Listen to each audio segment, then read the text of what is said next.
হিসেব করে রান্না করেছে তো? হ্যাঁ, তোমার কথা মতো একেবারে পাই টু পাই হিসেব করে রান্না করেছি।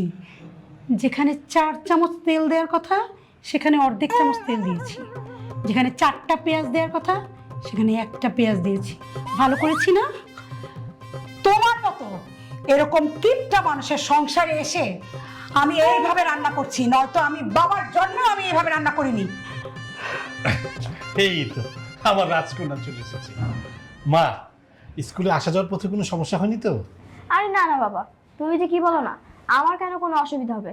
আগে অবশ্যই একটু একটু হইতো, কিন্তু এখন আর হয় না, কারণ এখন তো আমার সাথে আমার স্বামী যায়, কেউ কোনো কিছু বলার সাহসই পায় না। দেখেছো আমার মেয়ের বুদ্ধি? দেখেছো? তোমার বুদ্ধির লেভেল তো অনেক লো। আমার মেয়ের কাছে তো শিখতে পারো। হ্যাঁ, ঠিকই বলেছ। এখন থেকে আমি ওর কাছ থেকেই শিখবো, কারণ ওর বুদ্ধি তোমার থেকে অনেক অনেক গুণ ভালো। তোমার মতো অন্তত কিপটা মানুষের বুদ্ধি না। তুমি যে কিপটামিটা করেছো, আগে করেছো, এখন তো মেয়ের জামাই এসেছে, এখন কেন করছো? আরে আস্তে, জামাই তো সব শুনবে। শোনো, ওরও শোনার দরকার আছে যে ওর শ্বশুর কেমন মানুষ। শোনো, তোমাকে বলছি, তোমার শ্বশুর কেমন মানুষ তুমিও জেনে রাখো, কারণ এলাকার সবাই জানে তোমার শ্বশুর হচ্ছে একজন বিশ্ব কিপটা। আজকের বাজারে তুমি বিশ্বাসও করতে পারবে না, 4টা পেঁয়াজের জায়গায় 1টা পেঁয়াজ দিয়ে রান্না করেছি, 4 চামচ তেলের জায়গায় 1 চামচ তেল দিয়ে রান্না করেছি। এরকম কিপটা শ্বশুর জীবনে কোনোদিন দেখেছো? দেখোনি।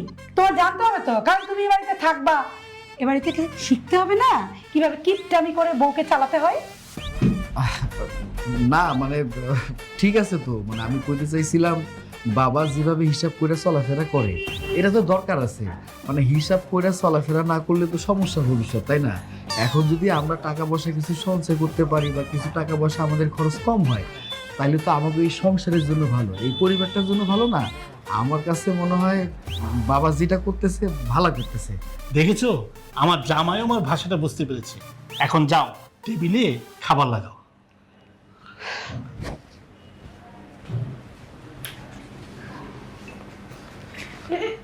উপরে বসো। বসো বসো বাবা। জামাই বাবাজি, আমার মেয়েকে শুধু স্কুলে আনা করলে কিন্তু হবে না। এই বাড়িতে অনেক কাজ আছে, এই কাজগুলো কিন্তু নিজের মনে করে করতে হবে। মানে কি বাবা, তুমি এগুলো কি বলতে চাইতেছো? তুমি কি চাও যে আমার স্বামী এই বাড়িতে কাজের লোকের মতো কাজ করো? আহা, তুমি চুপ করো না। তুমি বাবার লোক এইভাবে কেন কথা বলতেছো?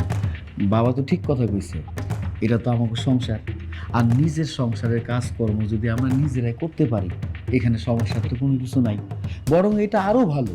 নিজের সংসারের কাজ নিজে করুম, টাকা পয়সা সঞ্চয় হইব, টাকা পয়সা বাইসে হইব, কত কি।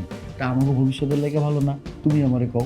হ্যাঁ, দেখেছিস বিলি, জামাই বাবাজি ঠিকই বুঝতে পেরেছে।